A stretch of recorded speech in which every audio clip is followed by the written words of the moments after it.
Hey, what are you doing in my river? I'm sorry, sir. I didn't mean any trouble. I was just so thirsty. My papa is sick and we have no food. I went out to help my family.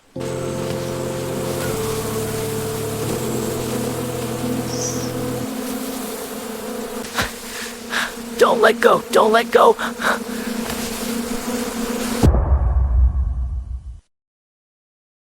Once upon a time in beautiful forest, winter had stayed far longer than it should have. Most animals were very hungry. Inside a quiet cave carved into stone, the cold still lingered. Outside, the snow was finally melting, dripping slowly from the rocks. Inside, the fire burned low. Near the entrance sat Barnaby, a young bear cub, small and slim, standing and moving as though he almost sick from hunger. His fluffy brown fur caught the weak light, but his large, expressive eyes were filled with worry. Behind him, his parents slept on a real bed made of wood and thick fur blankets. Then he looked toward the empty food shelf. The winter, he realized, had taken everything.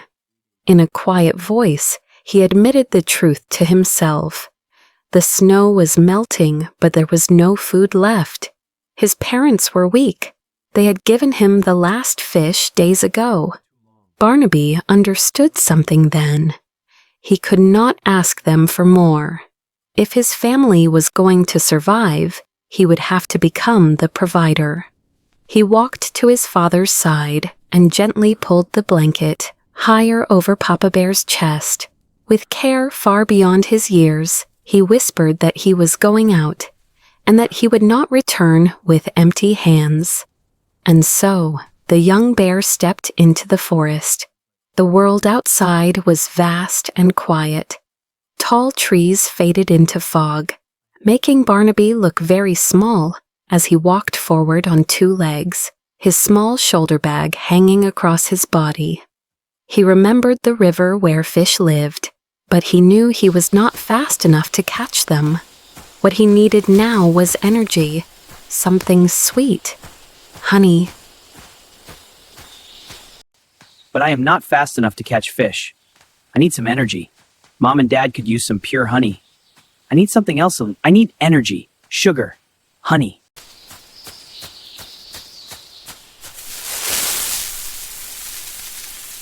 Along the path, a rabbit appeared from the bushes, tense and alert. Excuse me, Rabbit, can you help me with something?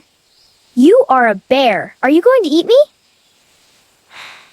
No, I am not hunting rabbits. I am looking for the beehives. Mom and Dad are very hungry. Do you know where the bees wake up first? The bees are only in the Sun Valley, where the light hits the mountain. But be careful, it is very dangerous there. Go north, past the gray rocks. Follow the light. He thanked the rabbit and continued north toward the light.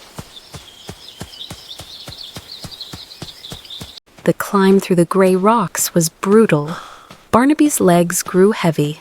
He stumbled, then sat down on a stone, breathing hard. For a moment, doubt crept in. Maybe he should turn back. Maybe he was only one small bear. Then a calm voice spoke from above. Who are you? I am a watcher. I see you, young bear. You carry a heavy weight. An old owl sat on a dead branch, watching quietly.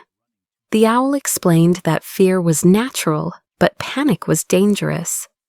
Barnaby was looking too hard with his eyes and missing the signs around him.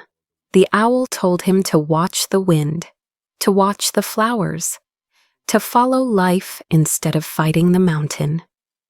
Barnaby stood and watched a single petal drift with the breeze. Slowly, he understood. The path forward was not straight up, but around the rock.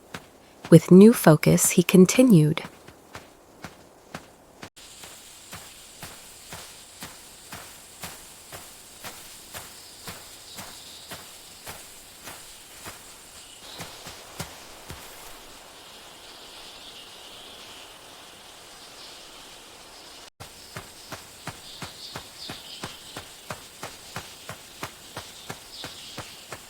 By the river, exhaustion finally caught up with him. Barnaby knelt and drank greedily.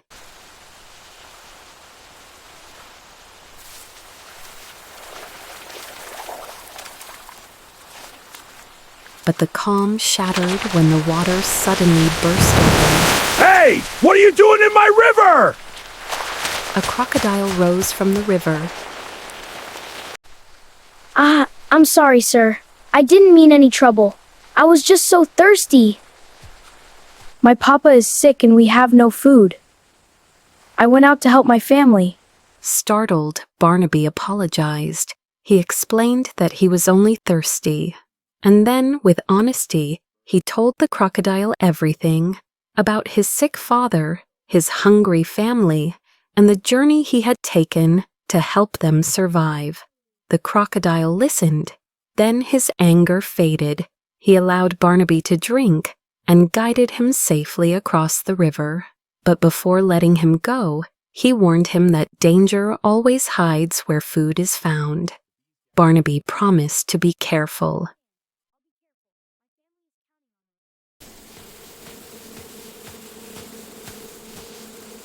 The honey tree stood tall in the sunlight, ancient and strong. High above, the hive glowed gold. Barnaby climbed carefully, upright against the bark, his small body straining with effort. Partway up, the bark cracked beneath him. He slipped and nearly fell, clinging desperately as his bag swung wildly at his side. For a terrifying moment, he hung there, whispering to himself not to let go. I can do this. Slowly, he regained control and climbed higher.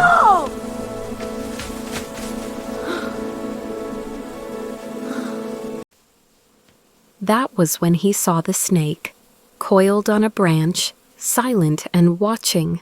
The snake warned him that one wrong move could decide everything.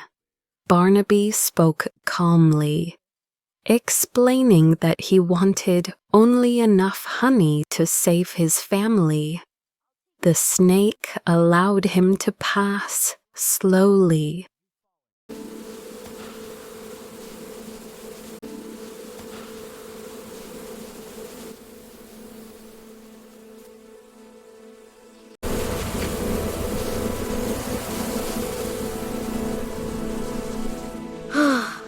I made it.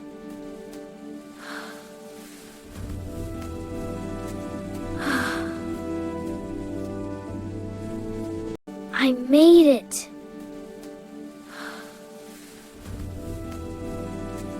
I'm coming home.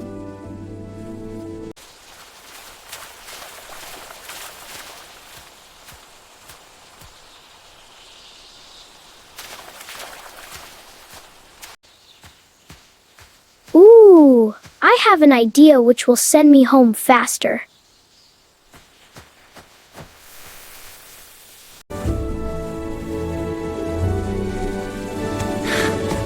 Okay, that was nice.